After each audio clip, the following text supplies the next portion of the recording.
Bonjour tout le monde, bienvenue dans le cours Gestion des ressources humaines. Je suis Bérénice Absalom Polo. Aujourd'hui, on va aborder le quatrième chapitre. On va parler de l'intégration. L'intégration des nouveaux employés dans l'organisation.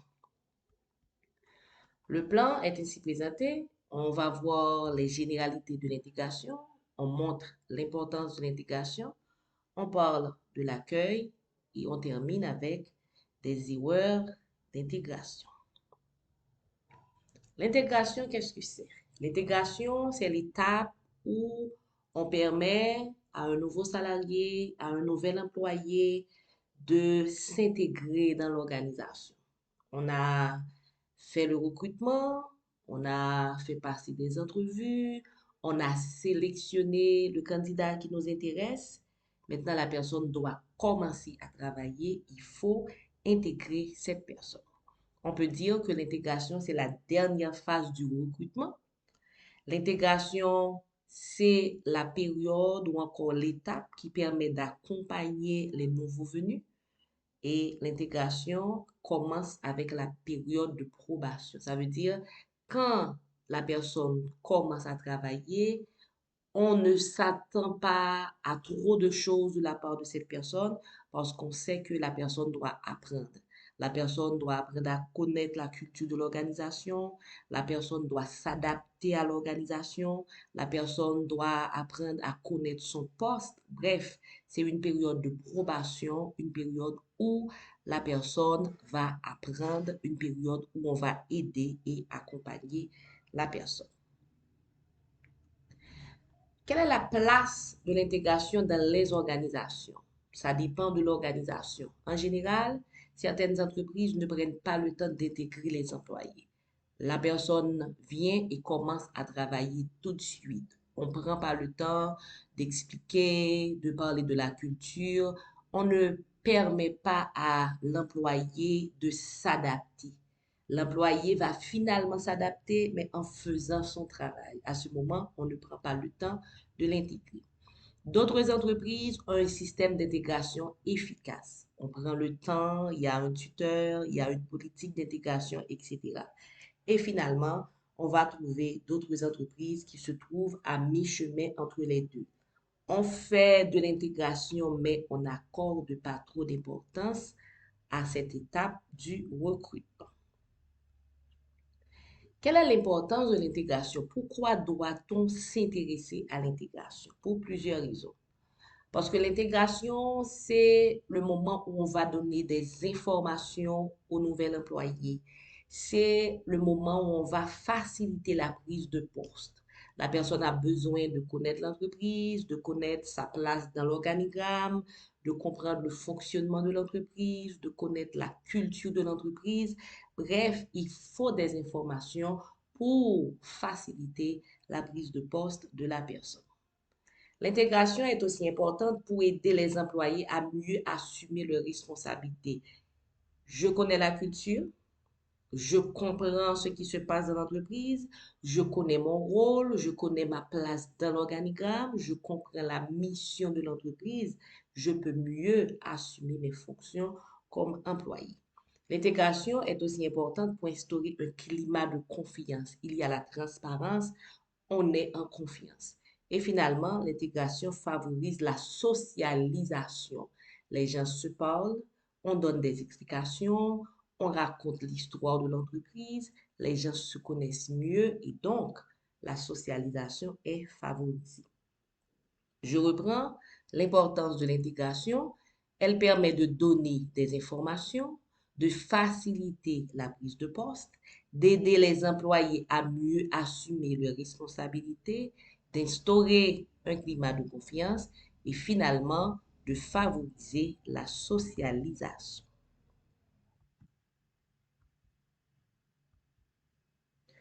On reconnaît en général qu'une bonne intégration peut réduire le taux de roulement des employés, peut augmenter le moral des employés parce que les employés se parlent, les employés s'entendent, peut augmenter la productivité des employés quand il y a la transparence, quand l'ambiance est plus intéressante.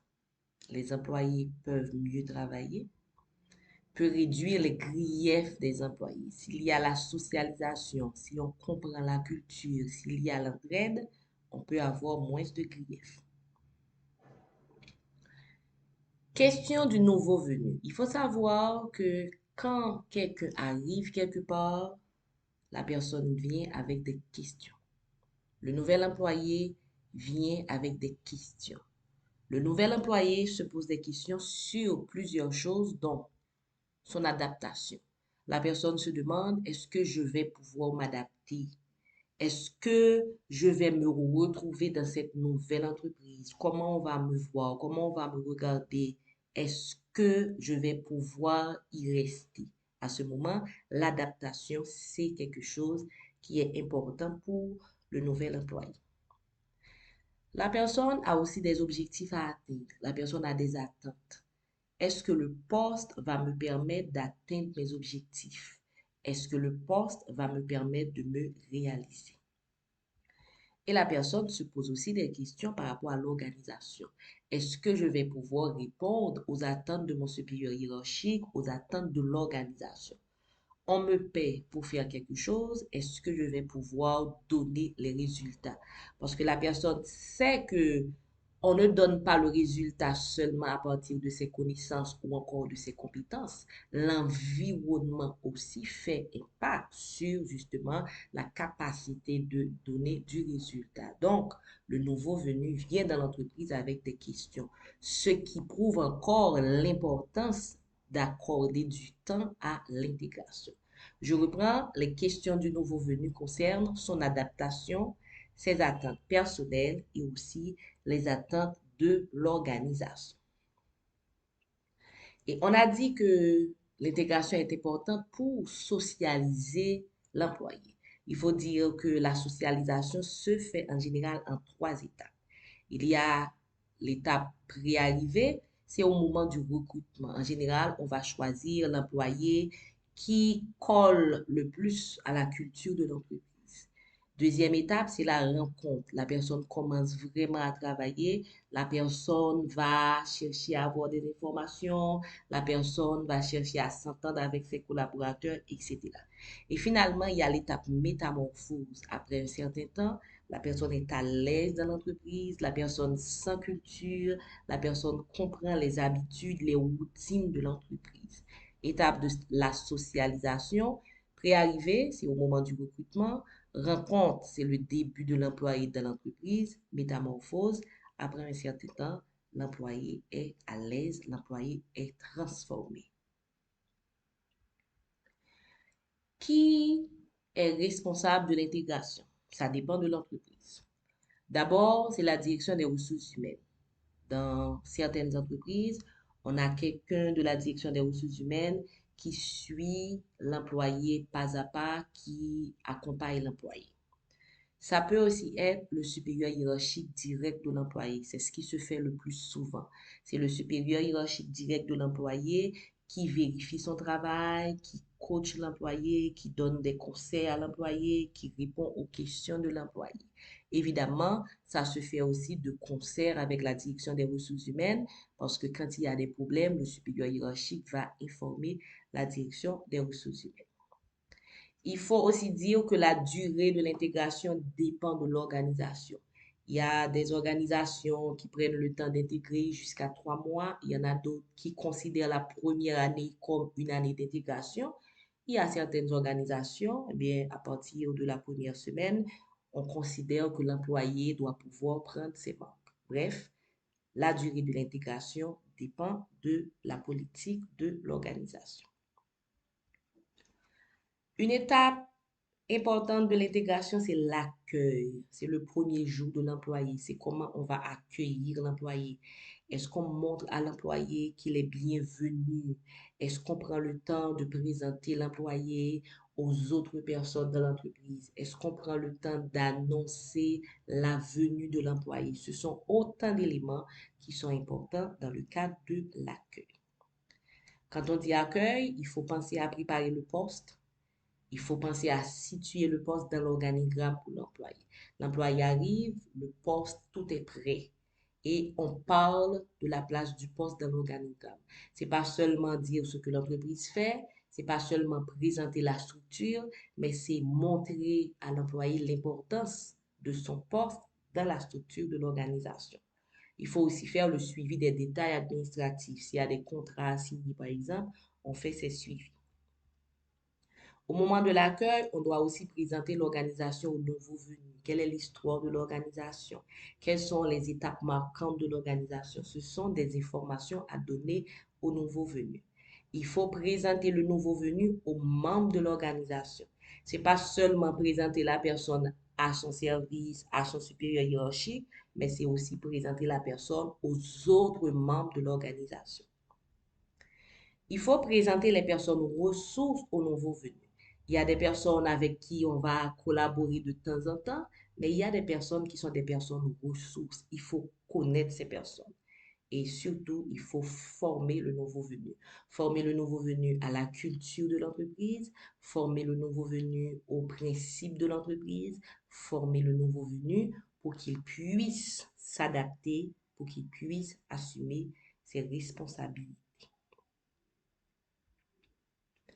Et quand on est dans l'intégration, on va préparer le nouveau venu à l'autonomie. On sait qu'il y a plusieurs étapes pour arriver à l'autonomie. On va trouver par exemple la dépendance. L'employé est venu, l'employé ne connaît pas l'entreprise, l'employé dépend des autres. Il y a la condépendance. On va trouver des personnes qui s'opposent naturellement, qui ne sont pas à l'aise.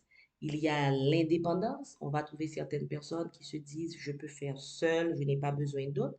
Mais ce qu'on cherche vraiment, c'est l'interdépendance. C'est l'étape de coopération où la personne peut se débrouiller, mais la personne sait qu'elle doit collaborer, qu'elle doit travailler avec d'autres personnes pour atteindre les objectifs de l'entreprise. Bref, on va arriver à l'étape où l'autonomie des gens seront développées et on le fait à partir de la formation. Quand on dit formation, il faut savoir qu'il y a plusieurs façons de faire. On peut utiliser le mentorat, on peut avoir des cours en salle, on peut utiliser la formation en milieu de travail. Et on peut avoir vidéoconférence, formation en ligne, etc. Le mentorat, qu'est-ce que c'est? Le mentorat, c'est quand on assigne un tuteur au nouveau venu. Il y a quelqu'un qui donne la main au nouvel employé, quelqu'un qui prend en charge le nouvel employé. À ce moment, il s'agit d'un tuteur, quelqu'un qui va répondre aux questions, quelqu'un qui va relever les problèmes et aider d'apporter des solutions.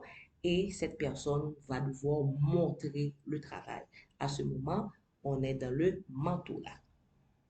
Il y a des cours en salle. Il y a une salle dans l'entreprise, il y a des formateurs, il y a les nouveaux venus qui vont suivre une formation, que ce soit une formation pour montrer le travail, que ce soit une formation sur la culture de l'organisation.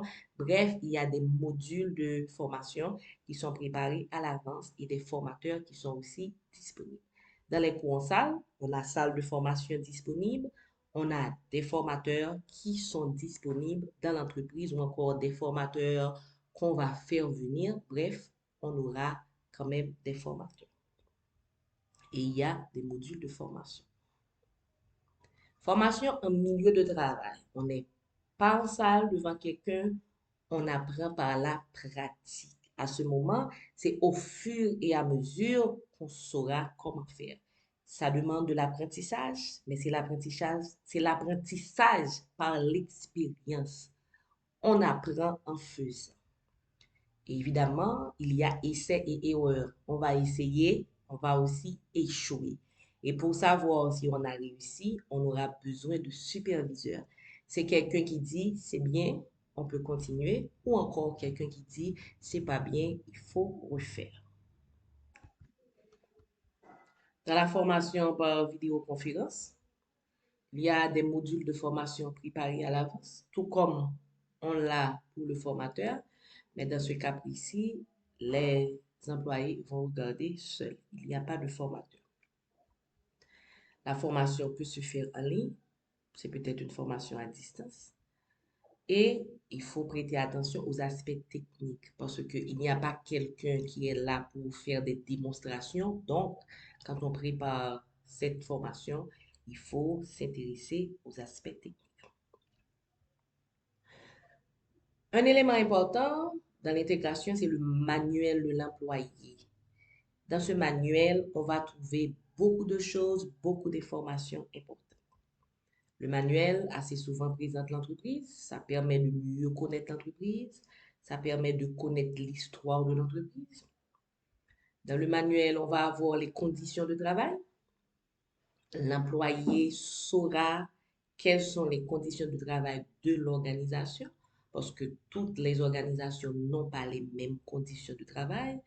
Évidemment, il y a ce que dit la loi qu'on va retrouver, mais il y a d'autres choses que l'organisation peut ajouter, d'autres choses que l'organisation peut donner, par exemple, comme avantage.